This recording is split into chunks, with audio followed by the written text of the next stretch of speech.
सोलकढी बनवण्यासाठी आपण घेतलेलं आहे खोबरं. हे अर्धी वाटी खोबरं आहे. साधारण 1 कप खोबरं आहे. त्याच्यामध्ये आपण थोडे 7 ते 8 पाकळ्या लसूण घेतले, एक हिरवी मिरची घेतली आहे. ही आपण वाटणात घालणार आहोत, पण जर समजा लहान मुलं वगैरे असेल तर हे तुम्ही स्किप करू शकता. तसंच थोडंसं आलं आणि 1 चमचा भरून जिरं.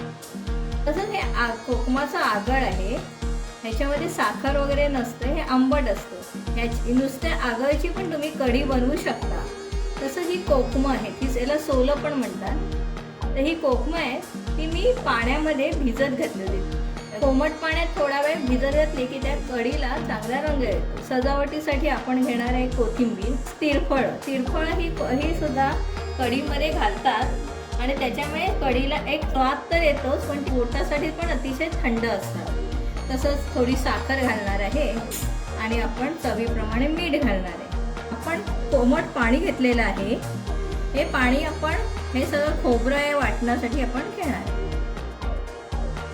सगळ्यात पहिल्यांदा आपण ही कोकम आहे ती भिजत घातलेली घालून घेऊ. तसंच त्याच्यात आपण 1 चमचा साखर आणि अर्धा चमचा मीठ घालू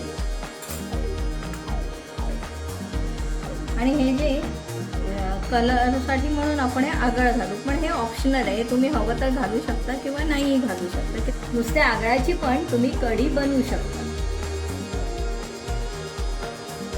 आता हे सगळं वाटण आहे ना, ते मी वाटून घेणार आहे आणि मग त्याचा आम्ही रस काढून घेणार आहे. तर आता मी मिक्सरमधून हे सगळं वाटून घेऊ.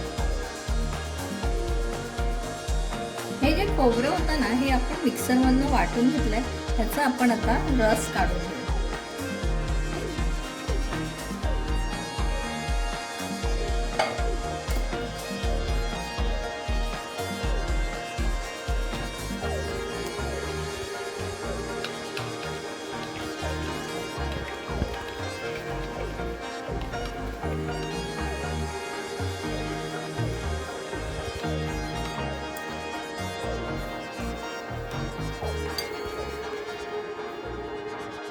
आता हा नारळाचा रस आपण परत एकदा मिक्सरमधनं काढून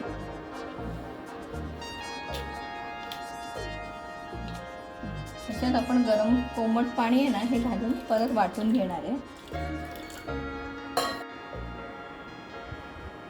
आता नारळाचा रस आहे ना, तो आपण दुसऱ्यांदा गाळून घेतोय.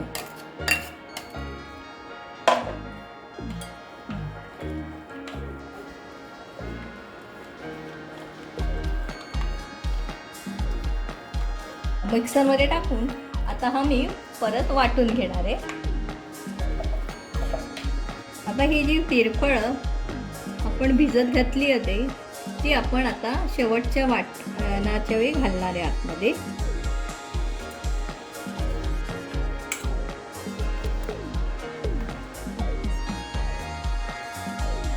परत थोडं कोमट पाणी घालून आपण हे तर सगळं वाटप शेवटचं व्यवस्थित वाटून घेणार आहे. आता हे मी मिक्सरमधून वाटून घेतलं. ह्याचा मी आता परत हे रस काढून घेते.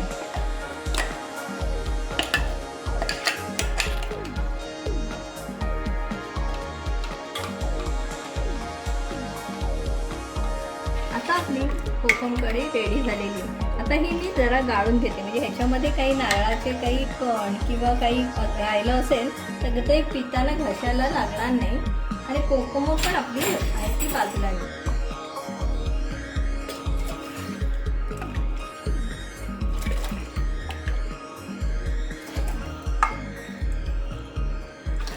आता आपली थंडगार रिफ्रेशिंग सोलकढी पिण्यासाठी तयार आहे.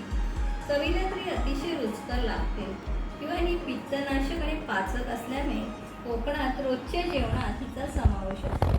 तुम्हाला आमची सोलकढीची रेसिपी कशी वाटली, आवडली तर नक्की लाईक करा, सबस्क्राईब करा आणि तुमच्या नातेवाईक आणि मित्रमैत्रिणींबरोबर शेअर करा.